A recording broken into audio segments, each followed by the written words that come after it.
Yellow bench Tamil நேர் அனைவருக்கும் வணக்கம். இன்றைய சிறப்பு நேர்காணலில் நம்மோடு இணைந்திருப்பது ஓய்வு பெற்ற காவல்துறை அதிகாரி திரு ராஜாராம் சார் அவர்கள். வணக்கம் சார். வணக்கம். எப்படி இருக்கீங்க? நல்லா இருக்கு.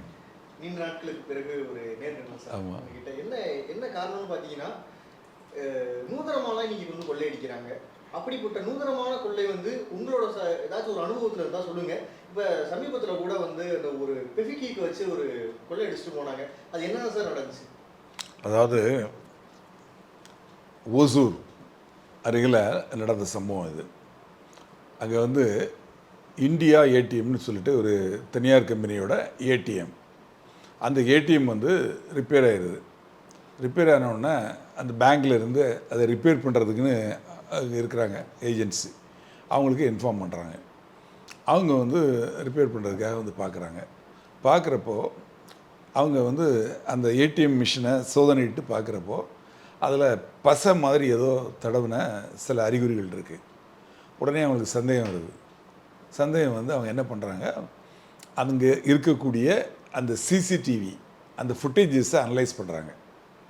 அதை எடுத்து பார்க்குறப்போ, பரிசோதனை பண்ணி பார்க்குறப்போ, ஒரு 2 நபர்கள் அந்த ஏடிஎம் அந்த ரூமுக்குள்ளே வந்து ஒரு பசை மாதிரி எதையோ உள்ளே தடவுறாங்க. அந்த பணம் வரக்கூடிய பகுதி இருக்கு இல்லையா, அதில் தடவுறாங்க. அது தெரியுது. அதுக்கப்புறமா பப்ளிக் வந்து பணம் எடுக்கிறதுக்கு முயற்சி பண்ணுறாங்க. ஆனால் பணம் வரலை இவங்க தடவிட்டு போனதுக்கப்புறம். அப்புறம் ஒரு 3-4 பேர் வந்து பணம் எடுக்கிறதுக்கு ட்ரை பண்ணிட்டு போனதுக்கப்புறமா யார் வந்து அந்த பசையை தடவுனாங்களோ அதே டீம் திரும்ப வர்றாங்க. வந்து ஏதோ குச்சி மாதிரி எதையோ பயன்படுத்தி அந்த பணம் வரக்கூடிய பகுதியில் இருந்து உள்ளேருந்து பணத்தை எடுக்கிறாங்க வெளியே. இது வந்து அவங்களுக்கு தெரியுது. அப்போ அவங்க அதில் என்ன தடவப்பட்டது ஏதுன்னு சொல்லி எடுத்து அங்கே பார்க்குறாங்க. அப்புறம் பார்க்கல தான் தெரியுது, அந்த ஃபெவிக்விக் அப்படின்னு ஒட்டக்கூடிய ஒரு பசை, அந்த பசையை தான் பயன்படுத்தப்பட்டிருக்கு அப்படின்னு தெரியுது.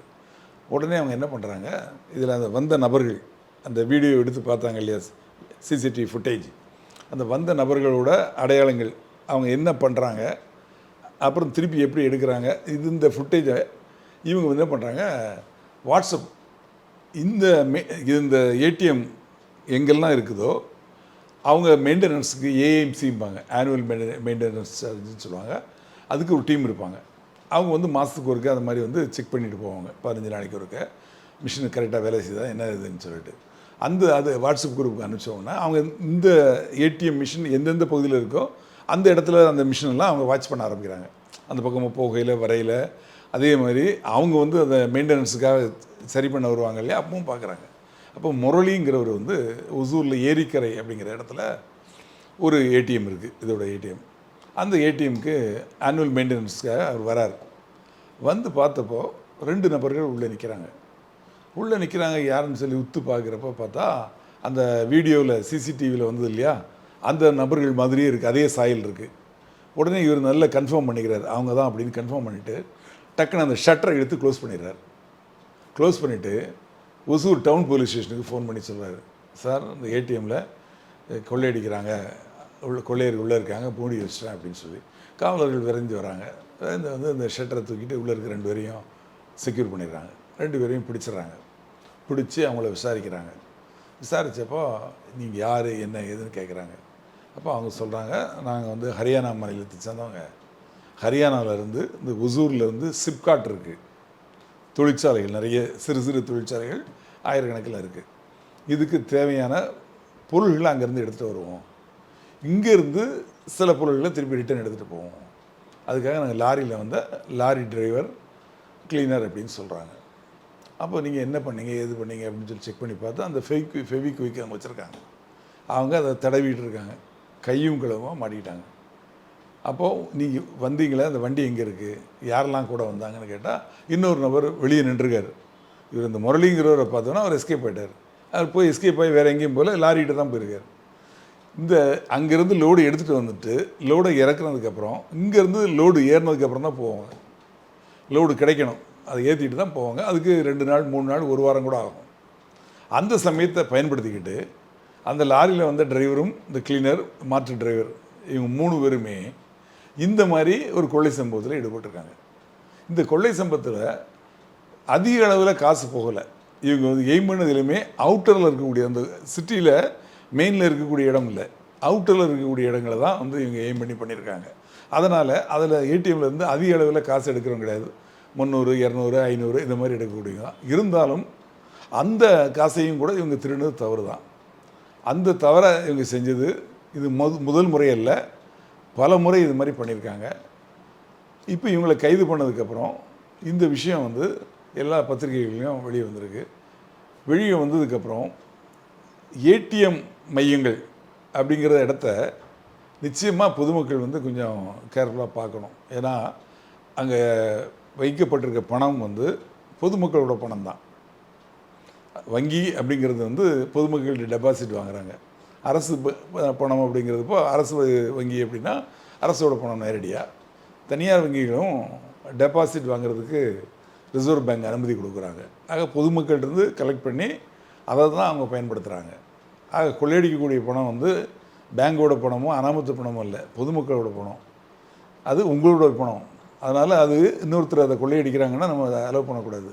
சந்தேகப்படக்கூடிய நபர்கள் யாரும் இருந்தால் நீங்கள் உடனடியாக காவல்துறைக்கு உடனே சொல்லுங்கள். சொன்னீங்கன்னா நீங்கள் தடுக்கலாம். சந்தேக நபர்கள் இருந்தால் நீங்கள் பிடிச்சி விசாரிங்க. குறிப்பாக இந்த வட மாநிலத்தை சேர்ந்தவங்க இந்த ஏடிஎம்மில் கொள்ளையடிக்கிறது அவங்களுக்கு இது வழியாக நடக்கக்கூடியதாக இருக்குது. இப்போ ஒரு 3 மாதங்களுக்கு முன்னால் திருவான்மியூரில் ஒரு ஏடிஎம்மில் இதே மாதிரி ஒரு சம்பவம் நடந்திருக்கு. அது ஸ்டேட் பேங்க் ஆஃப் இந்தியாவோட ஏடிஎம். அதில் இதோட கேமரா மொத்தத்தையும் வாட்ச் பண்ணுற இடம் எங்கன்னா மும்பையில் இருக்குது. அவங்க வந்து அந்த சிசிடிவி ஃபுட்டேஜஸை பார்த்துக்கிட்டு இருக்காங்க. பார்த்துட்டு இருக்கையில் திருவான்மியூரில் இருக்கக்கூடிய அந்த எஸ்பிஐ ஏடிஎம்மில் ஒரு சம்பவம் அவங்களுக்கு சந்தேகத்தை கிளப்புது. என்ன அப்படின்னா 2-3 நபர்கள் வந்து அந்த ஏடிஎம்மில் வந்து அந்த ஏடிஎம் மிஷினை ஏதோ டேம்பரிங் பண்ணுறாங்க, அது மாதிரி தெரியுது. அப்புறம் கிட்டத்தட்ட ஒரு 4-5 மணி நேரம் கழித்து இதே நபர்கள் வந்து அதே ஏடிஎம் மிஷினை டேம்பரிங் பண்ணி கேஷ் எடுத்துகிட்டு போகிற மாதிரி அவங்களுக்கு தெரியுது. உடனே அந்த அதிகாரி வந்து முறைப்படியாக வழிமுறைப்படி காவல் நிலையத்துக்கு புகார் கொடுக்குறாங்க. சென்னையில் அந்த ஏரியாவில் இருக்கக்கூடிய காவல் நிலையம், திருவான்மியூர் காவல் நிலையத்துக்கு புகார் கொடுக்குறாங்க. காவல் நிலையத்திலேருந்து அந்த ஏடிஎம்மை மஃப்டியில் கான்சோல் போட்டு லாங் ஏரியாவிலேருந்து வாட்ச் பண்ணுறாங்க. கிட்டத்தட்ட 100-150 அடிக்கு மேலே யாரோ வழிப்போக்குகள் மாதிரி இருந்து வாட்ச் பண்ணுறாங்க. அப்படி வாட்ச் பண்ணி பார்த்தா அந்த ஏடிஎம்மில் 2-3 நபர்கள் உள்ளே போகிறாங்க. உள்ளே போய் அந்த ஏடிஎம் மிஷினில் மேல் பகுதி கீழ்ப்பகுதின்னு 2 பகுதி இருக்கும். இந்த மேல் பகுதியில் இருந்து தான் கேஷ் வைக்கப்படக்கூடிய அந்த கேஷ் செஸ்ட் இருக்கும். அதை லாக் பண்ணி அதுக்கு ஒரு தனி கீ இருக்கும். அந்த ஏடிஎம்மில் கீழ்ப்பகுதிக்கு வேற ஒரு லாக் இருக்கும். அதில் வந்து கேஷு எல்லாம் வேல்யூபிள்ஸ் எதுவும் இருக்காது. அந்த வழியாக கேஷ் வெளியே வரும். பணம் எடுக்கிறாங்க இல்லையா, அந்த பணம் வந்து மேலேருந்து கீழே வந்து அந்த வழியாக வெளியே போகும், அவ்வளோதான். மற்ற இடம் அது காலியாக தான் இருக்கும். மிஷின் சம்மந்தப்பட்ட விஷயங்கள் தான் அதில் இருக்கும். இவங்க என்ன பண்ணுறாங்க, ஏற்கனவே எஸ்பிஐயில் இந்த மாதிரி இடத்துல பணம் நிரப்பக்கூடியது, ரிப்பேர் பண்ணக்கூடியவங்க, ப்ரொடக்ஷன் பண்ணக்கூடிய இடத்துல வேலை செஞ்சவங்க. அதனால் அந்த மிஷினை பற்றி அவங்களுக்கு தெரியும். அந்த மேலே இருக்க கீ அப்படிங்கிறது வந்து அது ஒவ்வொரு மிஷினுக்கும் தனியான கீ. அதை வந்து நிச்சயமாக அதை அந்த கீ இல்லாமல் திறக்க முடியாது. ஆனால் கீழ்ப்பகுதியில் இருக்கக்கூடிய கீ வந்து ஒரு காமன் கீ. எந்த ஏடிஎம்மாக இருந்தாலும் அந்த காமன் கீயை வச்சு திறந்தால் திறந்துடும். ஏன்னா அதில் முக்கியமான வேல்யூபிள் கிடையாது. அந்த கீயை வந்து இவங்க அங்கேருந்து வேலை பார்த்த இடத்துலேருந்து திருடியோ இல்லை எப்படியோ எடுத்துக்கொண்டு வந்து டூப்ளிகேட் எடுத்து அதுங்க வச்சுக்கிறாங்க. அங்கேருந்து வந்து வட மாநிலத்திலேருந்து இங்கே வந்து இந்த ஏடிஎம்மில் ஆள் இல்லாத சமயங்களில், அதாவது 2 மணி 3 மணி அந்த சமயத்தில் பொதுவாக ஆட்கள் இருக்க மாட்டாங்க, யாரும் அதிகமாக மூமெண்ட் இருக்காது. அந்த சமயத்தில் இந்த கீயை வச்சு கீழ்ப்பகுதியை திறக்கிறாங்க. திறந்து அந்த பணம் வெளியே வரக்கூடிய பகுதி இருக்குல்ல, உள்பக்கம் இருந்து டேப் ஓட்டிடுறாங்க. ஓட்டிட்டு திருப்பி வந்து அந்த கீழ்ப்பகுதியை மூடிட்டு போயிடுறாங்க. இப்போ ஒரு 2 மணிக்கு 3 மணிக்கு வச்சுட்டு போயிட்டாங்கன்னா காலையில் ஒரு 10 மணி 11 மணி, அதாவது அந்த பீக் ஹவர்ஸுக்கு அப்புறமா அவ்வளோவா கூட்டம் இருக்காது. அந்த சமயத்தில் உள்ளே வந்து பார்க்குறாங்க. இப்போ யாராவது பணம் எடுக்கிறதுக்கு கார்டை போட்டு அவங்க எவ்வளோ அமௌண்ட்டு பின் நம்பர்லாம் போட்டாங்கன்னா கேஷ் வரும், கிர்னு அதில் சத்தம் வரும். அந்த கேஷ் வந்து வெளியே வராது. வெளியே வராமல் அந்த பின்பகுதியில் இருக்கக்கூடிய பாக்ஸ் இருக்கு இல்லையா, கீழ்ப்பகுதி, அதுக்குள்ளே கீழே விழுந்துடும். ஆக அதுக்குள்ளேயே இருக்கும். இவங்க அதை மாதிரி ஒரு 3 பேர் 4 பேர் எடுத்துருக்காங்கன்னு வைங்க, அந்த பணம் மொத்தமாக அங்கே விழுந்து கிடக்கும்.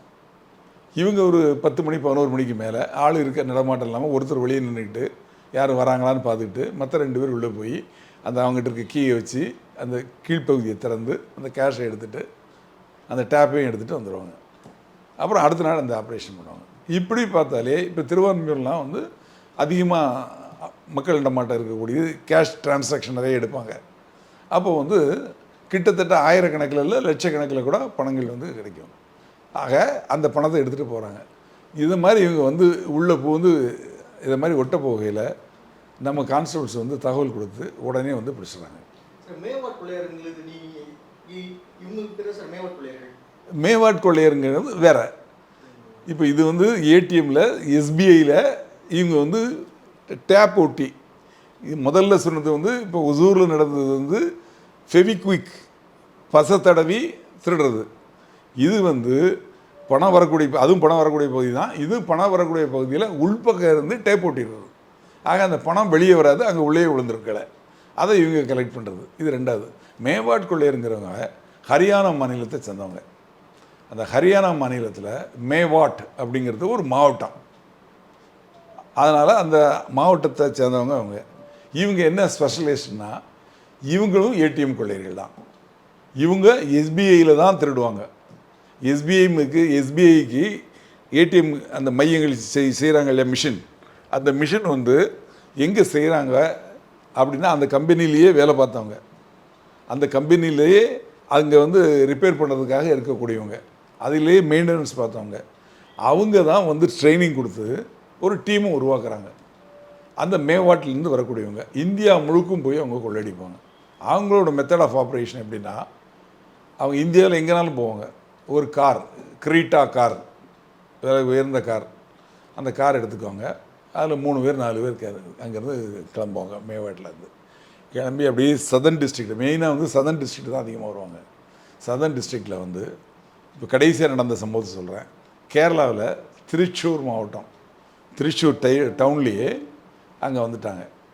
இவங்க வர்றதுக்கு முன்னாடி இவங்க டீமை சேர்ந்த ஒரு கண்டெய்னர் லாரி, அந்த லாரி வந்து குட்ஸ் ஏற்றிட்டு போகிற லாரி, அதில் அங்கேருந்து ஹரியானாவிலேருந்து குட்ஸ் ஏற்றிட்டு சென்னை துறைமுகத்துக்கு வருது. சென்னை துறைமுகத்தில் இறக்கிட்டு காலி வண்டியாக நேராக கேரளா பார்டரில் போய் நிற்கிது அந்த வண்டி. ஏதோ லோடு ஏற்ற வந்த மாதிரி. இந்த கார் நேரடியாக அங்கேருந்து வந்து அங்கே போகுது. எங்கே திருச்சூரில் போய், திருச்சூருக்கு போனதுக்கப்புறம் இவங்க வந்து செல்ஃபோனில் போட்டு பார்க்குறாங்க கூகுளில், அந்த டவுனில் அவுட்டரில் எங்கெல்லாம் ஏடிஎம் இருக்குது அப்படின்னு பார்க்குறாங்க. அந்த ஏடிஎம்மெல்லாம் போய் ஒரு ரவுண்டு பார்க்குறாங்க. அப்போ பொதுமக்கள் இல்லாத நேரமாக பார்த்து நைட் டயத்தில் இதில் ஒருத்தன் வந்து அந்த ஏடிஎம் அந்த மிஷின் இருக்கு இல்லையா, அதில் வெல்டிங் வச்சு அதை ஓப்பன் பண்ணக்கூடிய இதில் கற்றுக்கிட்டவன்.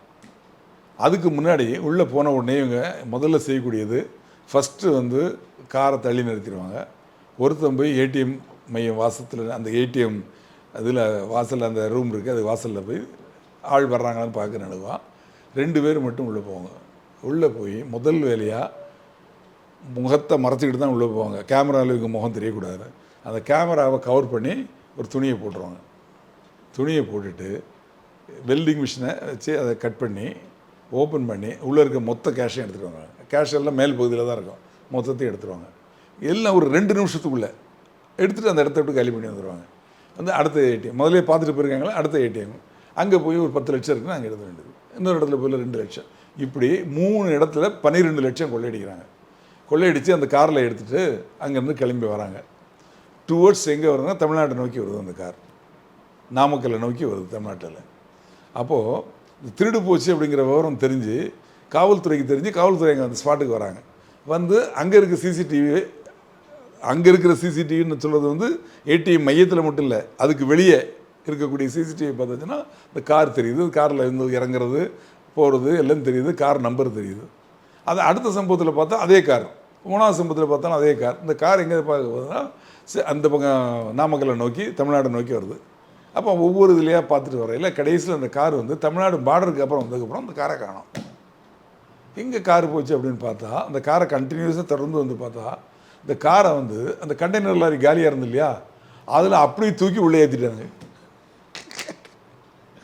12 லட்ச ரூபா கேஷு, கொள்ளையடித்த கேஷு, கார் அப்படியே தூக்கி மேலே கண்டெய்னர் ஏற்றி அந்த காருக்குள்ளேயே போய் உட்காந்துட்டாங்க. காருக்குள்ளே உட்காந்துருக்கான் 4 பேர். காரில் வந்து டிரைவர் இந்த பின்னாடி க்ளோஸ் பண்ணிட்டாங்க. கண்டெய்னர் லாரியில் டிரைவர் இருக்கான், கிளீனர் இருக்கான், கண்டெய்னர் லாரி போகுது. இது அவங்க கவனிச்சிட்டாங்க. கண்காணித்து உடனே சொல்கிறாங்க நம்ம போலீஸுக்கு. நாமக்கல்கிட்ட வரையில் அந்த வண்டியை மடக்க போகிறாங்க. மடக்கையில் வண்டி நிற்கல, அவனுக்கு ரூட்டு தெரியாமல் சுற்றி சுற்றி சுற்றி சுற்றி வரான். வர வழியில் காரு எந்த பைக்கு எல்லாத்தையும் அடிச்சுன்னு வருகிறான். கடைசியில் பொதுமக்கள்லாம் சேர்ந்து மொத்தமாக கல் எடுத்து அடித்து அந்த வண்டியை நிறுத்தி அந்த டிரைவரை பிடிச்சி அவனை கேட்டாச்சுன்னா அவன் வந்து பின்னாடி இருக்கிறான், டம் டம்னு கதவை தட்டுறான். உடனே போலீஸ் உஷாராகி யார் இருக்கான்னு பார்த்தா உள்ளே இருக்கான் ஆள். அவன் வந்து அட்டாக் பண்ணால் அந்த டிரைவரும் கூட சேர்ந்து அட்டாக் பண்ணால் என்கவுண்டர் ஆகி அந்த டிரைவர் இறந்து போயிடுறான். 12 லட்ச ரூபா கொள்ளையடிச்சிட்டு வரையில் கையும் களவும் மாட்டி அதில் ஒருத்தர் என்கவுண்டர் ஆனால் இது ஒரு 6 மாதத்துக்கு முன்னாடி நடந்தது. இவங்க தான் மேவாட் கொள்ளையர்கள். கண்டிப்பாக சார். சார் கடைசியாக ஒரு விஷயம், பொதுமக்களுக்கு இந்த ஏடிஎம்ல கொள்ளையடிக்கிறாங்களே எப்படி சேஃப்டியாக வச்சுக்கலாம்? புரியல எனக்கு. இல்லை சார், பொதுமக்களுக்கு இதை நீங்கள் என்ன சார் கருத்து சொல்ல விரும்புறீங்க?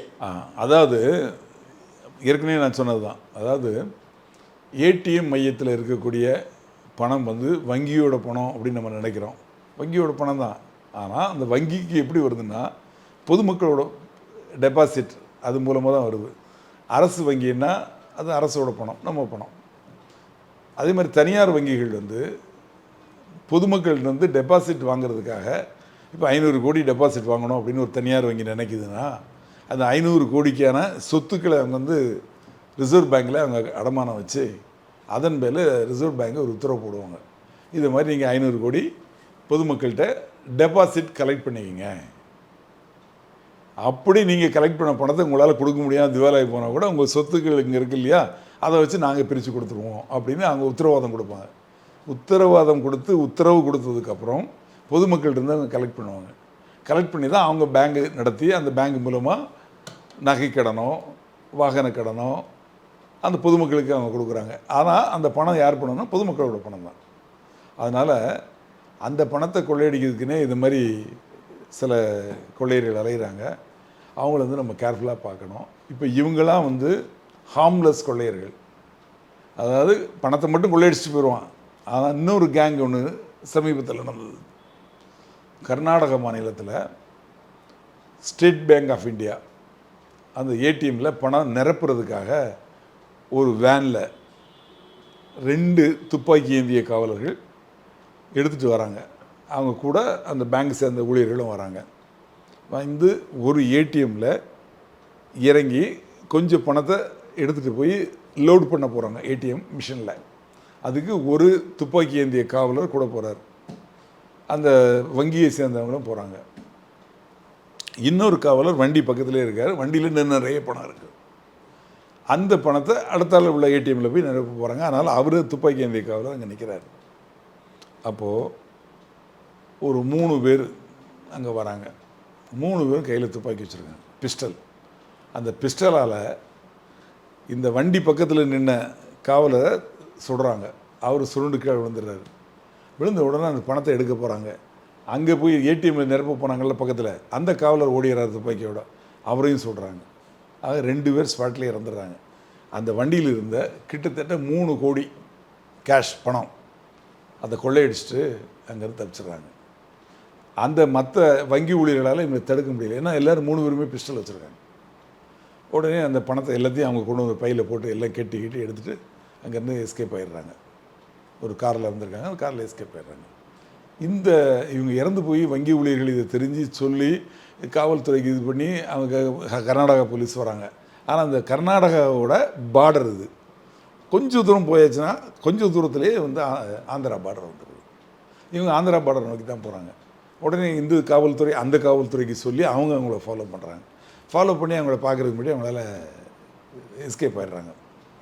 அதே நாளில் இவங்க கொள்ளையடிச்சிட்டு நேராக இந்த பணத்தை எடுத்துகிட்டு ஹைதராபாத்தில் இருக்கக்கூடிய ஒரு ஓம்னி பஸ் அதில் புக் பண்ணுறாங்க. 3 டிக்கெட்டு ஆன்லைனில் புக் பண்ணிவிட்டு 3 பேரும் போய் ஏறுறாங்க. ஏறையில் பண்டிலாக பெரிய பெரிய பண்டில்னால் அது பேக்கு பெரிய பேக்கெல்லாம் தூக்கிட்டு வந்து அது வண்டிக்குள்ளே ஓம்னி பஸ்ஸில் உள்ளே ஏற்ற முடியாது, கீழ்ப்பகுதியில் தான் ஏற்ற முடியும். கீழ்ப்பகுதி கதவை திறந்து ஏற்றையில் உள்ளே தூக்கி போடுறாங்க. அப்போது அந்த ஓம்னி பஸ்ஸோட கிளீனர் அவன் தான் அதை ஓப்பன் பண்ணுவான். அவன் இந்த மாதிரி என்ன பேக்காக இருக்குது அப்படின்னு சொல்லிட்டு அப்படியே லைட்டாக ஓப்பன் பண்ணி பார்க்குறான், கேஷு. ஐயோ கேஷு அப்படின்னு அவன் கத்துன உடனே அவனை அழிச்சு விட்டுறாங்க. அவனும் ஸ்பாட்லேயே அவுட். அங்கேருந்து அவங்க எஸ்கேப் ஆயிடுறாங்க. அந்த கேஷ் எல்லாம் எடுத்துகிட்டு எஸ்கேப் ஆயிடுறாங்க. காவல்துறைக்கு தகவல் கிடச்சி அவங்க வரது மட்டும் எஸ்கேப் ஆயிடுறாங்க. அப்புறம் காவல்துறை இருந்து இவங்க வந்த டீட்டெயில்ஸ் எல்லாத்தையும் கம்ப்ளீட்டாக சிசிடிவி ஃபுட்டேஜ் யார் என்ன ஏதுங்கிறத வந்து துருவி விசாரிக்கிறாங்க. விசாரிக்க ஆரம்பித்தா இவங்க எங்கே டிக்கெட் எடுத்திருந்தாங்க அப்படின்னு பார்த்தா இவங்க ஜார்க்கண்ட் மாநிலத்தில் இருக்காங்க. ஜார்க்கண்ட் மாநிலத்தில் இவங்க யார் என்னங்கிறத போய் அங்கே விசாரிக்க ஆரம்பித்தா ஜார்க்கண்ட் மாநிலத்தில் உள்ள நக்சலைட்டு தமிழ்நாட்டில் இந்தியாவில் கிட்டத்தட்ட 9 மாநிலங்களில் நக்சலைட்டு வந்து மறைமுகமான ஆட்சி நடத்துகிறாங்க. அதில் ஜார்க்கண்டில் தான் அதோட தலைவர்கள்லாம் இருக்காங்க. ரெண்டும் ஒன்று தான். மாவோயிஸ்ட்னு சொல்கிறவங்களும் நக்சலைட்டுன்னு சொல்கிறவங்க ஒன்று தான். நக்சல் பாரிகள் அப்படின்னு சொல்லுவாங்க. மேற்கு வங்காளத்தில் நக்சல் பாரின்னு ஒரு கிராமம் இருந்தது. அங்கே தான் இவங்க உருவானாங்க. அதனால் நக்சல் பாரிகள் அப்படின்னு சொன்னாங்க. அப்புறம் நக்சலைட்னாங்க. இப்போ மாவோயிஸ்ட்டுங்கிறாங்க. எல்லாருமே ஒரே கும்பல் தான். அவங்களோட நோக்கம் வந்து ஜனநாயக நோக்கம் கிடையாது. ஜனநாயக முறைப்படி தேர்தல் நடத்தக்கூடாது. அவங்களோட வன்முறை அவங்களுக்கு வந்து பின்னால் இருக்கிறது சைனா. அவங்க ஊக்கத்து சைனா தான் அவங்கள ஊக்கி விடுறது. இப்போ மணிப்பூரில் நடக்கக்கூடிய கலவரங்களில் அந்த கலவரம் பண்ணக்கூடிய ஆட்களுக்கு வந்து லேட்டஸ்ட்டு மிஷின் கன் வச்சுருக்கான். ஆனால் அந்த மிஷின் கன் ஆப்ரேட் பண்ணால் அவனுக்கு தெரியல. எங்கேருந்து வந்ததுன்னு பார்த்தா எல்லாம் சைனாவிலேருந்து அவங்க பார்டர் தாண்டி நமக்கு கொடுத்து இந்தியாவில் கலவரம் ஏற்படணும் அப்படின்னு நினைக்கிறாங்க. ஆக இந்த மாவோயிஸ்ட் கேங்கு தான் இந்த கொள்ளையை நடத்தியிருக்காங்க அப்படின்னு காவல்துறைக்கு தெரிஞ்சு வந்ததுக்கப்புறம் மத்திய அமைச்சருக்கு தகவல் சொல்லி இப்போ மத்திய படைகள் மொத்தமாக அங்கே வந்து ஜார்க்கண்டில் பாருங்கள் கிட்டத்தட்ட அன்றைக்கி ஒரு 29 பேரை சுட்டு கொண்டாங்க. நேற்று ஒரு முக்கியமான தலைவர் 1 கோடி ரூபா அவன் தலைக்கு அவனை பற்றி தகவல் கொடுத்தா 1 கோடி ரூபா பரிசு வழங்கப்படும் சொல்லப்படக்கூடிய நக்சலைட் தலைவர் ஒருத்தரை சுட்டு கொண்டு இருக்காங்க.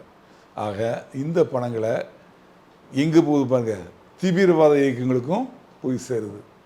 அதனால் பொதுமக்களே ஏடிஎம்மில் அடிக்கக்கூடிய கொள்ளைகள் திருட்டுகள் இதெல்லாம் தடுக்கப்படணும். நிச்சயமாக உங்களோட ஒத்துழைப்பு இதில் தேவை. திருடப்படுறது உங்கள் பணம் தான். அதை மனசில் வச்சுட்டு சந்தேகப்படக்கூடிய நபர்கள் மூவ்மெண்ட் இருந்தால் சந்தேகப்படக்கூடிய சம்பவங்கள் நடக்கிற மாதிரி தெரிஞ்சதுன்னா உடனடியாக காவல்துறைக்கு தகவல் தெரிவிங்க. அருகில் உள்ள அந்த வங்கிகளுக்கும் நீங்கள் தகவல் தெரிவிங்க. நன்றி, வணக்கம்.